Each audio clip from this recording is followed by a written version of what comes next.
شروع اللہ کا نام لے کر جو بڑا مہربان نہایت رحم والا ہے۔ جب اس نے تمہاری تسکین کے لیے اپنی طرف سے تمہیں نیند کی چادر اڑھا دی اور تم پر آسمان سے پانی برسا دیا تاکہ تم کو اس سے نہلا کر پاک کر دے اور شیطانی نجاست کو تم سے دور کر دے، اور اس لیے بھی کہ تمہارے دلوں کو مضبوط کر دے اور اس سے تمہارے پاؤں جمائے رکھے۔ جب تمہارا پروردگار فرشتوں کو ارشاد فرماتا تھا کہ میں تمہارے ساتھ ہوں، تم مومنوں کو تسلی دو کہ ثابت قدم رہیں،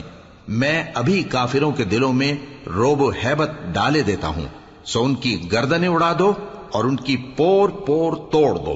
یہ سزا اس لیے دی گئی کہ انہوں نے اللہ اور اس کے رسول کی مخالفت کی، اور جو شخص اللہ اور اس کے رسول کی مخالفت کرتا ہے تو اللہ بھی سخت عذاب دینے والا ہے۔ یہ مزہ تو یہاں چکھو اور یہ سمجھ لو کہ کافروں کے لیے آخرت میں دوزخ کا عذاب بھی تیار ہے۔ اے اہل ایمان، جب میدان جنگ میں کفار سے تمہارا مقابلہ ہو تو ان سے پیٹھ نہ پھیرنا، اور جو شخص جنگ کے روز اس صورت کے سوا کہ لڑائی کے لیے کنارے کنارے چلے، یعنی حکمت عملی سے دشمن کو مارے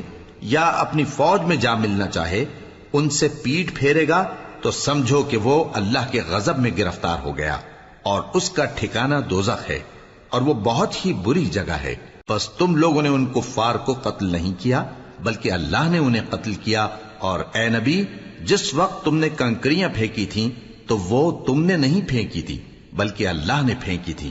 اس سے غرض یہ تھی کہ مومنوں کو اپنے احسانوں سے اچھی طرح آزما لے، بے شک اللہ سنتا ہے، جانتا ہے۔ ہوا بھی یوں ہی، اور کچھ شک نہیں کہ اللہ کافروں کی تدبیر کو کمزور کر دینے والا ہے۔ کافروں، اگر تم فیصلہ چاہتے ہو تو تمہارے پاس فیصلہ آ چکا، اگر تم اپنے افعال سے باز آ جاؤ تو تمہارے حق میں بہتر ہے، اور اگر پھر نافرمانی کرو گے